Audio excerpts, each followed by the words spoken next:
That is on Herzog Boulevard, those visuals that you are seeing. The hearse and the cortege making its way, driving at, not at a high pace, at almost a slow pace, making its way towards St. George's Cathedral.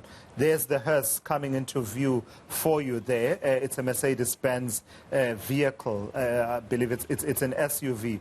It bears the mortal remains of the late Archbishop Emeritus Desmond Tutu. So it's coming from Herzog Boulevard and turning onto Adderley Street, and you'll be able to see another view of it. And one wonders at this particular moment the extent of the involvement of members of the Tutu family. Yesterday they were out at St. George's Cathedral. You can only imagine the toll that all of this is taking on them. They have had to share Archbishop Desmond Tutu with the rest of South Africa and the rest of the world over the decades, but also in this private moment of their grief and remembrance. They are now having to share that moment also with the rest of the world. But I believe they do understand, and you'll know that they do understand, that he was not only a father to them, a grandfather to them, husband to Leah Tutu, but also he was a spiritual father to many, many South Africans and people of the world. The visual you are seeing now is closer to the entrance to St. George's Cathedral. As the cortege will be coming up, it will find that guard of honor that has been formed by members of the clergy and church wardens who have come out to pay a salute to the late Archbishop Emeritus Desmond Tutu.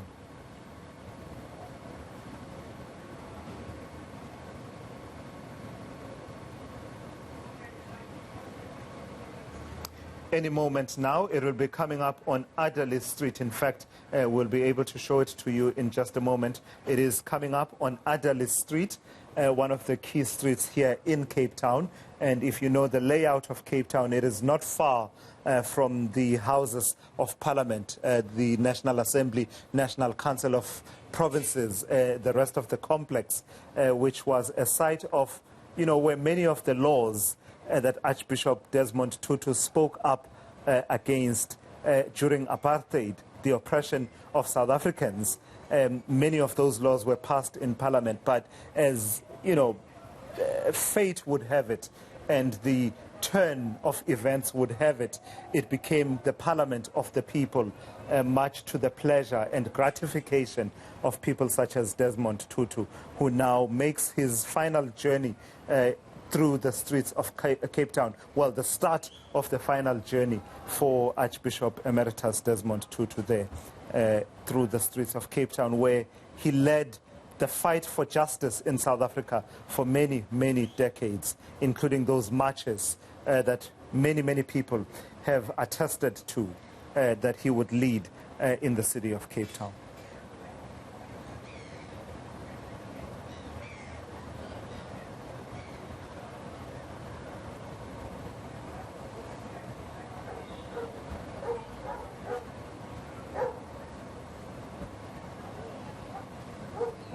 On the last day of 2021, it is the start of the final journey for Desmond Mpilo Tutu through the streets of Cape Town. And tomorrow, of course, will be the culmination of us sending our goodbyes to him.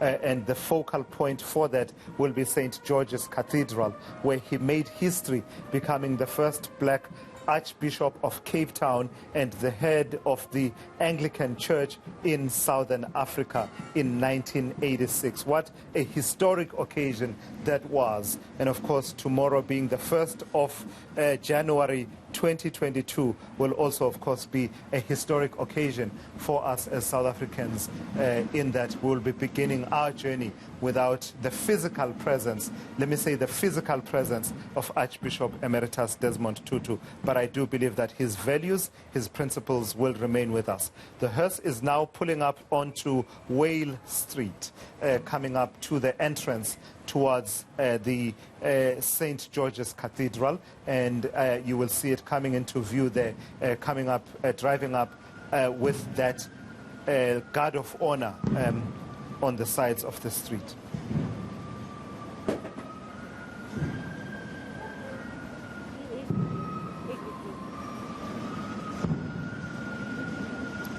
In the distant background, you are seeing the Palestinian flag, and I think that attests to what I was talking about a few moments ago, that Desmond Tutu believed there was no justice if certain segments of society, of the global community, were not enjoying justice in its totality.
dignity, even in their moment of grief and vulnerability.